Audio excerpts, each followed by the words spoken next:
Hello and welcome to another special edition of the Horror Hangout. My name is Andy Conduit Turner, and on this very special episode, I am joined by writer and director of The Demoness, Andrew de Burgh. Andrew, how you doing? Thanks for joining me.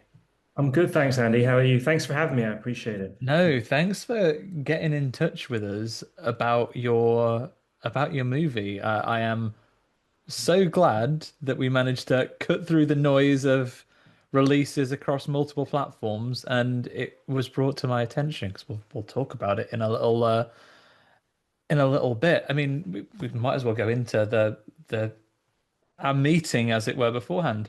You got in touch via the Horror Hangout website. I imagine as part of being an independent filmmaker, you serve as Yeah, a lot of departments, right? You're a director, you're a writer, you're a marketing department, you're a special effects division, you're casting, yeah, you're a lot of things, right?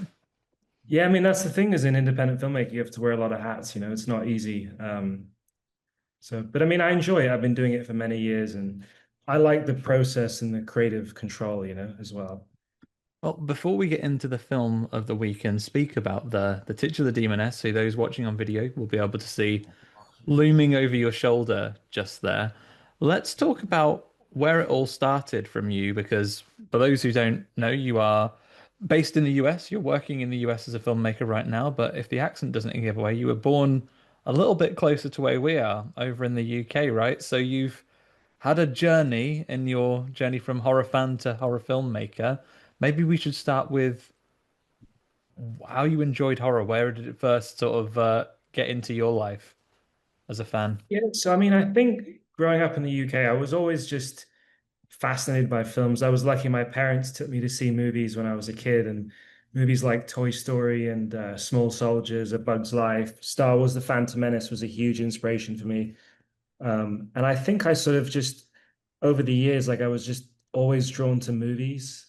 And then in terms of horror, I think the first time I ever watched anything horror was The Shining. I was with my friends, and like I think I only saw about 20 minutes of it, and it was so scary. I said, "Oh, I can't finish it." But it definitely like struck a chord with how well made it was. Like even when I was so young, like I could tell it was just brilliant. And I think I got into horror later on. I wasn't one of those people that like was a teenager into horror. I think I got into it in my early 20s. And then I just like went on a binge and I saw all the series, The Exorcist, The Omens, The Elm Streets, The Hellraisers, like Halloween, Candyman. Like I just got obsessed with horror.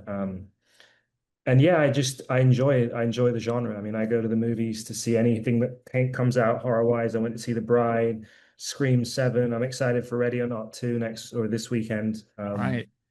I mean, we talked about actual horror franchises, but let's not bury the lead here. Small Soldiers, it's pretty scary at points, right? I'm not taking the piss when I say that. There is the bit where the sort of shaved-headed Barbies that have been repurposed Yeah. as military units abduct and torture a child. Yeah, especially as a kid, I remember that was quite and even Major Chip Hazard's quite a nasty villain. Yeah. Um, but yeah, no, I agree because I think Joe Dante directed that also did Gremlins, and he Right. has a bit of a horror flair to him.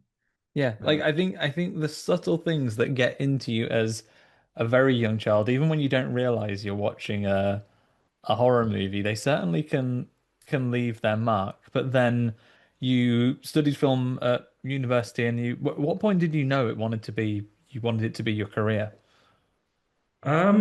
I think it was when I saw Batman, like Star Wars was definitely a big thing, and then I think Batman Begins was another film that I said like this just changed, like this is so inspirational, like I want to be involved with film in some way. And initially, I tried to break into the industry as an actor, and I did some roles, some small roles. And then I started writing and producing my own, low budget stuff. I was lucky I cast a famous scream queen from Hostel, Barbara Nettle-Jakova, in one of my short films. And that got distribution and really good reviews. And I think as then on, although I've done other genres as a filmmaker, I definitely like horror a lot. And I enjoy watching horror movies too, as I'm Yeah, sure and you do. oh yeah, well yeah, we're you're certainly in good company over there on on that subject. So obviously you went in, you started working as a filmmaker. let's talk about the Demoness itself, the film of the day. Why would I mince words talking about the description? Could you, as the writer director, could you give us the synopsis, the elevator pitch, if you like, if people were you trying to convince people to go ahead and check it out? Thank you. No, I mean, I'm happy if you want to talk about it too. Like you've seen it, Yeah, of so course. Yeah, I will absolutely chime in, but I think no one can represent it better than you for the premise of the film, right? thanks. Yeah, I mean, I guess it's essentially a love letter to those 80s characters that I love, like Freddy Krueger or Chucky or Pinhead. Like I love those movies and like sort of the retro vibe of the music and the cinematography was really inspiring for me. And even the Terrify movies, I love those. I've seen them many times. I love Art the Clown. I think he's the next great villain in horror cinema. So I guess the Demoness was just kind of it was like a love letter. I mean, I watch a lot of horror movies. I write, I think about, horror films a lot. So yeah, I guess it was just inspired by the classics. Yeah, so what we get in the film itself is it's LA set, right, near where you are, and it's kind of this demoness, this female demon character, a succubus perhaps, who is preying on the lives of people who maybe it feels maybe on the surface, oh, these poor innocent victims, but they all have stuff going on. Like Mhm. the demoness isn't quite Art the Clown mashing up kids at Christmas time, is she? She's getting at people that have some darkness about them in the first place, right? And her own words, really pouring the suffering on them, right? She's really there to make them suffer, not just finish them off quickly. Yeah, no, you're absolutely right. Like I think that's part of the movie is like the social commentary on like the flawed nature of human beings and like the bad things that people can do to each other. And I think that's why, like you said, every character in the film that she does is like pretty mean. Like they have their own, and I think that's where the satire comes in of like LA and Hollywood and stuff. Yeah. And you talked about the inspiration of these sort of iconic silhouettes of horror, your really memorable characters, your Freddy Kruegers, your Pinheads, your Art the Clowns. And I think the shared DNA that your Demoness or Charlotte, as she's sometimes called, shares here is she's definitely the baddie of your film, Mhm. right? Yeah. She's the villain of your movie. But you're kind of on her side at the same time, right? She's a Are we? likable baddie. Or I certainly was, but she was very great. She was a lot of fun. Yeah, she plays the role like in a fun way. I agree. She's like charming, right? Kind of. Yeah. And obviously, like all of us, she's got to answer to her boss as well, obviously. Yeah. And I think even he's kind of likable in a way as Yeah. well. I think and we were talking just before we hit record for the benefit of everyone else here. Um, what you've created here in The Demoness is, you know, it covers serious subject matter. You're not overtly making a horror comedy, and whether this is the British sensibilities and the dry humor that, it tends to run through society over here, the sort of tongue-in-cheek nature that of the dialogue is delivered, or the way performances, there are some undertones of the outrageous, the almost comedic in the way that people responded. And I may be in a minority here, Andrew, but I just love the way that the Demoness in particular interacts with some of these characters who are, quite tough in their way in some cases. Just little interactions. We won't do spoilers for the plot here, but little interactions, like when a character is confronted by this demonic character and she says something which is there to disturb them, and they're like, "Oh, I don't understand," or "What are you saying?" She's like, "You heard me. You heard me perfectly well." Or when she is in a debate with her overlords, the people that the demoness has to answer to as well, has a bit of the sassy employee about her sometimes on occasion as well, which I really kind of felt humanized, for want of a better word, this demonic character. And it really sort of added a lot of dynamism and like real character to the movie, and I've really vibed with it. I text my co-host while I was watching saying, "Look, I know I'm covering this one, but it's on Prime. Go and check this one out. I think you'll have a lot of fun with it." Thank you so much, Andy. I appreciate it. It's flattering to hear all that. Thank you. No, I'm yeah, I liked it. And one of our challenges doing a show like this is, of course, there is no one universal way you can measure a film. Like, it would be unfair of me necessarily to compare you directly next to a movie that had a budget of $100 million, because that is probably $99.9 million more than you have available to you, carrying a few figures there. Because it one of the big challenges, of course, as an independent filmmaker is that you have to make every penny count, right? How is that? How did you approach that as making the film? It's very difficult, actually. I'm lucky that I've had quite a bit of experience as a filmmaker. I've done like a mini series, a lot of shorts, and two features before this. So I think I had the training to be able to pull this off, on a very low budget. And it's hard. I mean, you just, like you said, every penny counts. You have to plan like basically every minute of the day, and if you're 5 minutes behind schedule, like, the changes the day, then you have overtime rates, which you can't really afford. And it's very tough, but it's basically just the planning. I mean, we spent months and months planning the shoot. Luckily, I had a very good team. Some of them I've worked with before. Actors were all very prepared, passionate. So yeah, I mean, I couldn't have done it without them. It was a great team. Yeah. And tell me about some of your tell me about some of your cast, some of your well, yeah, let's focus on the cast first before we give any special mention to the crew. I mean, we've already talked about her performances. Tell me a bit how you found Sydney for your role as the Demoness there. Yeah, so we basically put out a casting breakdown here in Hollywood, and I think we got over 1,000 submissions for that role, and we went through every single person, and then we invited, I think, maybe 30 or 40 actresses from that thousand to do self-tapes. So I gave them a scene, I think maybe one or two scenes, I forget. But then I would watch their tapes, their audition tapes, and then we had in-person callbacks. So we gave them, yeah, I think maybe 10 actresses came for that, and we gave them like a 5 page, a very difficult scene to do in the callback. And then yeah, Sydney was cast. Like, she did a movement thing in the callback, which I think was a huge reason in winning the role, because like she's a very well trained actress and she's very good. And yeah, we were lucky to find her. Yeah, and I sort of felt that watching some of that through. We talked about it on a recent episode. We were talking about an independent horror movie at a film festival. I think you can really tell, particularly if you watch as many movies as the likes of us do, right? When someone is taking a paycheck and they're phoning it in, and then conversely, you can tell when someone is putting everything into this role, and it doesn't matter whether they are, in Marvel's next tentpole movie or in an independent horror movie. You can tell when someone is putting their whole chest into a performance. And I think Sydney's here, and you mentioned the movement there as well. There's very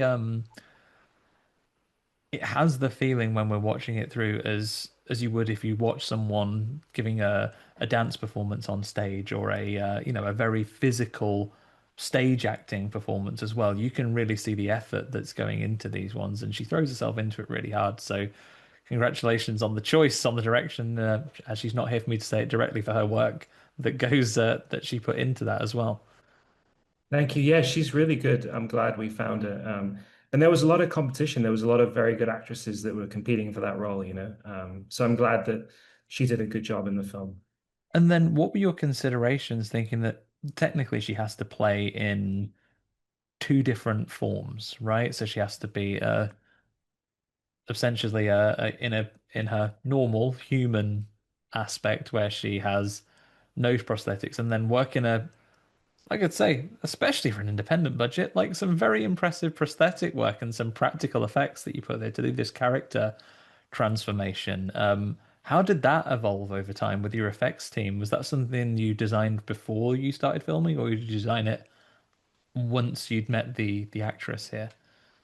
Thank you. So yeah, I mean, the special effects makeup head was a is a lady called Brittany Jameson Lackey, and she also did some work on the previous film I did, The Seductress from Hell, which was a horror movie feature I did in 2024. And I could, even though she didn't do as much on that film, I could tell she was really good. So I brought her on to do the makeup design and the special effects on the Demoness. And we also scheduled it so that we would shoot Sydney's scenes as the Demoness in the like first half of the day, and then she would get out of makeup to do the human scenes for the second half of the day. And while she was getting out of makeup, we would shoot other scenes But with she other is not characters in, right? Okay. that she's not in. So, I mean, part of like the very difficult schedule that we talked about. And yeah, it was a like Brittany's really good at the makeup design, and in fact, the prosthetic she ordered was from the UK. And it took, I think, almost 3 hours every day to put on. So, That's such a wonderful and impressive thing to think of. Again, gone are the days where you can make an independent film and you are painting a William Shatner mask got grey and sticking your actor in that. Like 3 hours in makeup prior to your special effects shots for your independent horror movies. Very impressive stuff. And how did Sydney find being in the makeup? Did she mention any difficulties? Was it harder to perform? Was it something she took a while to get used to, or did she really just take it in stride from the very beginning? I think it was quite hard for her. I mean, she was happy to, I mean, she's passionate for the role and stuff, and she put everything into it. But I think it was challenging for her to be in that. And we called her and the makeup team like early every day because that way the other crew wouldn't have to wait around while we were getting her in makeup. So yeah, it was tough for her, but I think it was a good vehicle for her to show her talent. And And in many ways might help you channel that the eternal rage of a demon that is determined on bringing suffering to the world if you've got up really early and sat still in a chair for 3 hours. I bet yeah, you're ready to go by the time you hop up. yeah, I mean, filmmaking isn't easy, right? Like it's a stressful environment and it's like a pressure cooker because you have like a limited hours per day and you have to film all these scenes. Um, And how about the rest of your cast? Because it's a little bit of an ensemble, right? We have people, Mhm. as is the case when there's murder and mayhem afoot. You have people who are here for a good time, not for a long time. Where did you find the others, and was there anyone that was a real particular standout for you that you would love to be working with again, for example? Yeah, I mean, I think I really liked the whole cast. I was very lucky to get Akihiro Kitamura, who was in The Human Centipede in this film. His agent or manager submitted him for the project, and like I knew he'd be great because I love The Human Centipede. And then I actually rewrote one of the roles. It was supposed to be an Indian character, and I rewrote it to be a Japanese character because I really wanted him in the film. And then, yeah, a lot of the other actors were similar process. Like they submitted for the roles. We did auditions, we watched tapes, then we did the callbacks in person. And yeah, I mean, I think like everyone's great. Riley's really good. Haruka, who plays Aki's sister's good. Amelia Gotham, who auditioned for the Demoness, and he was like pretty close as well to getting the lead role. So I'm glad that I was able to give her a different role and still have her be a part of the film. Yeah. Oh, well, wonderful stuff. And now I know that right now, certainly in the UK, but I imagine in other territories globally as well, the Demoness is on Amazon Prime, so you can rent or buy it directly on platform if you're not a Prime member.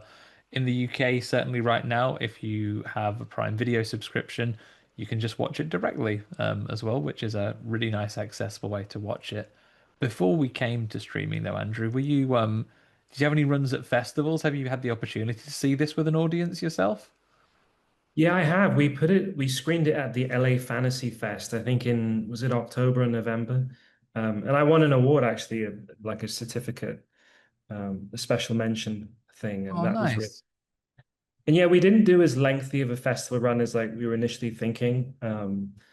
Like I sort of wanted to get it out there because I've had films in the past where like you spend a year on the festival circuit and um, but I think with this one I'm working with the same distributor that did my first feature, The Bastille, which was like a sci-fi romance, very different to this. Um, and yeah, I've been very lucky to work with Indie Rights is the name of the distributor, and they got it on Prime Video, which was great. Yeah, really nice. And like again, we've spoken about this before, but it must be great as a filmmaker knowing that you have, for good and ill, because I know we all love the cinema experience and we want to make sure those things are protected. But particularly, as a independent filmmaker, having these options that you can make your film accessible to such broad global audiences must have be a nice feeling, right? It's amazing. I'm very grateful, So yeah, I'm really happy about it. And yeah, releasing in theaters was something I did want to do, but it would just be too expensive. And like as you said, in independent film, it's very difficult to kind of get that. Unless you win maybe Cannes or like, Sitges or one of the huge, which is very difficult to do. Yeah, a lot of competition out there, but it's nice that you can get there, you can get your body of work built up, and then we haven't discussed stages, but you're a young man, Andrew. You'll get a film in the cinemas before we're done. Hopefully, fingers crossed. I mean, it's a very difficult industry and I never take anything for granted. Like all I can do is just work hard every day and see what happens. I mean, that's all you can do in life, right? Just try your best. Exactly. And then, we talk to people all the time. If you had any advice, if someone here is listening to this, they've watched an independent horror film and they're thinking to themselves, I've got an idea for a film. If they were turning to you for advice, where would you recommend people start on this journey? I would recommend just starting as small as possible. Like, I mean, my first films were made for a few $100s on a handheld camera. So like I think sometimes filmmakers and producers and directors, they sort of think that like I think Mark Duplass famously said the cavalry isn't coming. Like you just have to find a way to do stuff. To get like a studio or a big company to give you 10 million to make a movie, like they did, it does happen, but it's very rare and very difficult. So I guess my advice is just to shoot something, and it doesn't have to be good. Like just, shoot and you learn, you always get better and you learn more about the process and like working with different crew and cast and stuff. Yeah, get out there and do it, eh? Okay, sounds like good advice for anyone who's listening along. So, the Demoness is available right now. What's next for you? Don't break any embargoes, but anything that you've got your sights on next? Yeah, right now I'm trying to fundraise for a few different projects actually. Like I have a horror script called The Tormentor, which is about a psychotic CEO and his wife that torture their employees at a dinner party. And there's a lot of like backstory, and it's very inspired by the movie The Wailing, the Korean movie. Yeah. But I think that's like a big, even with the Demoness, I think like The Wailing was very inspirational for me because it's like very deep and there's a lot of commentary about like good and evil, human nature, and sort of, the lore of horror, right? With like the angel or and I think I applied that to the succubus in this film and Satan. It's like the Is that like fancy a theme that you find you revisit a lot in your writing? Is that like a real big source of inspiration for you? the Wailing or like the Not just that, like the whole commentary on human nature, I guess, and the roots of sort of evil behaviors, I imagine. Is that something that really sticks with you that you like exploring in your writing?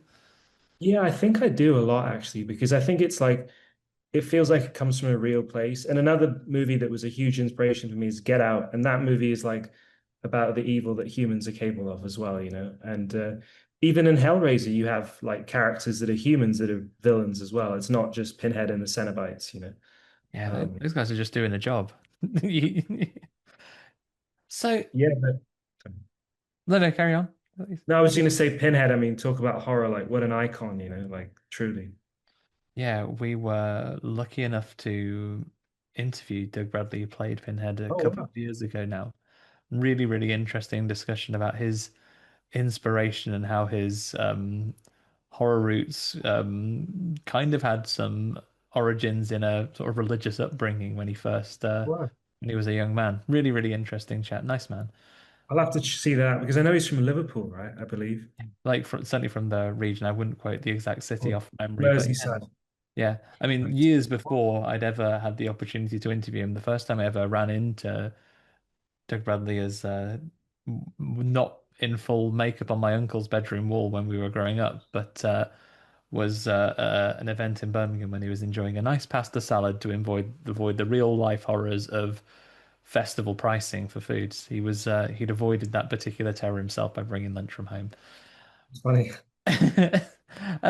So you've got stuff that you're going to be working on in the future. Social media, my friend, is not what it used to be. So if people check out the Demoness, if they think, I want to see what this guy is up to next, where are the best places to follow along with your projects and what you're working on?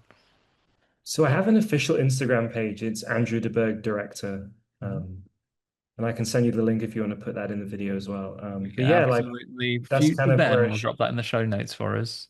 thank you so much. Yeah, that's basically where I kind of share all my, and I also have LinkedIn. I have a YouTube channel where I post like clips of projects that I've worked on. Demoness, I've been promoting a lot there as well. Um, Wonderful. Well, I certainly had a lot of fun with the Demoness. Having only watched it today, I'm still trying to marshal my exact words as to how I can describe it. There are elements of this film which are not like anything I've seen in a long time. Like I say, as we tried to talk about earlier on, like the way the dialogue works, there is a great deal of exploration. There is sometimes this not irreverence. The way that the dialogue works is quite sharp, and I quite enjoyed it in that way. And I think it really elevated the story, and the interactions between them are just quite a pleasure to watch on occasions, as well as the we didn't even touch upon this. You do not hold back on the you didn't hold back on the blood budget for those deaths. yeah, thank you so much for your kind words. It's very flattering. As an independent filmmaker, it's very rewarding when, people such as yourself who watch horror movies enjoy it. It's great. Yeah. Uh, It's just a but yeah, certain you're bit right. of character. It's got a certain bit of character to it. It's really easy to say, oh, I love this because they spent loads of money on it. It's really great to say this because they did a certain thing about it. But sometimes something just having a little bit of character and personality about it goes a really long way with me. So I'll be recommending people check it out. Thank you so much. I really appreciate it. That's flattering. And yeah, the budget for Blood, I think there's one with, yeah, we had a few like big showdowns. But yeah, Brittany was in charge of that as well, and she did a great job. She had like rigs, and it takes quite a long time actually to set these up, because you can only have one take, for a Yeah, lot of them. So it's like, yeah. Otherwise, you've got to put your hand in your pocket again and fund it a second time, right? So, yeah, right first time. which we could barely do the first time, let alone second time. Amazing. Well, we'll put all those things in the show notes so people can check it out. I did promise you no hard questions, but I'm afraid there is one difficult question I have to ask you, as particularly as a professional filmmaker. Now, we do a podcast called The Horror Hangout here, so we're talking about hanging out with your friends, watching a horror movie. Now, imagine the scene. You're at home, people, your phone goes. All of your friends somehow are gathered together on one phone call, and they say, Andrew, you're a professional horror maker. We're coming around to your house to watch a horror movie tonight. Your pick of the film. What are you putting on for all your friends coming around for your horror movie night? That's a very difficult question. There's a lot of good choices. I guess, is it to sort of have a good time, or is it just to see one of the best movies ever made? Like, is it more? Totally up to you. If you want your friends to have a laugh, that's on you. If you want to send your friends home upset and them not speak to you for a fortnight, that's also up to you. What experience do you want to give them? I would say it's between, I'll start with maybe three and then I'll narrow it down to one. I would Okay. say The Shining, The Exorcist, and the first Nightmare on Elm Street. I might Big say, hitters. sorry, Big hitters there. Big choices. big choice. Yeah, I might narrow it down to The Exorcist because I think that's just not just one of the best horror movies ever made, but one of the best films ever made. Like, really. I mean, William Friedkin is a genius. Like, I've seen his other stuff, like French Connection. He's a great director. Hard Um, to argue with it, isn't it? Yeah, I mean Linda Blair and like cinematography, and it's a slow build up. It doesn't go for cheap thrills or like jump scares. It really, I mean, it's a very eerie film. What would you say out of if I ask you the same question? Oh, it's really, really tough. You're right. It's a really, really hard choice. I like to go for something that maybe has passed people by over the years, but I think that has a tremendous effect to it. So if I can play the same game as you and I'm allowed to go with three choices. I'm even going to forego the big hitters because naturally, if it was just my favorite film, I'd say something like The Thing. But I think a lot of people will have experienced it now because it's had such a cult status for a while. I would probably go. My three shortlisters would be Frankenhooker, something wonderful like British independent movie like How to Kill Monsters would be a strong choice in there. Or we've talked a lot about influence from Asian cinema. Godzilla Minus One of recent memories, an incredible film. Which I mean, one? Oh, Godzilla Godzilla Minus minus One, one. yeah, Yeah, I did see that. That was very good. yeah. I think I think I'm gonna go for Godzilla Minus One on this occasion, just because I think it is a tremendous achievement, which you can do with not the independent budgets that we're working with, but for a very modest studio budget Mm. to show that a Godzilla movie in the modern era can still be quite frightening and definitely have its place within the horror genre, but then also what you can do with a monster movie that still has a great deal of heart and personality and makes you really feel for the human characters on screen as well, rather than constantly being in that battle for when is the monster coming back on screen. I think that has a lot to recommend it for. But yeah, catch me on another day, and the answer would be different. But no one's holding us accountable for this stuff. We're all good. Yeah, no, that's a great movie. I remember you like you said it's very emotional. I would even put Train to Busan in that list. Like Yeah, I really love that movie. Like I can rewatch it almost every 2 weeks. Like it's that good for me. It's yeah, just tremendous, tremendous work in Korean cinema is from strength to strength. Well, that is all the time we have here. I will leave you to enjoy your afternoon, Andrew. I will go and start thinking about winding down for bed over here, but I will thank not only you for joining me, but for everyone who's listening, everyone who will go on to check on the Demoness and let Andrew know if you enjoyed it. Absolutely. If you didn't, keep it to yourself. Come on, be fair. okay. Um, Even if you didn't. No, I thank you so much for having me. I really enjoy these. Appreciate it. Yeah, thank you for joining us. And of course, thank you to Taj Easton for our wonderful theme music. Thanks to the folks over at Acast doing all that technical hosting business. Couldn't do it without you, lads. But for now, thank you, everyone, and bye for now. Cheers, Andrew. Bye. Thank you so much. Cheers. Bye.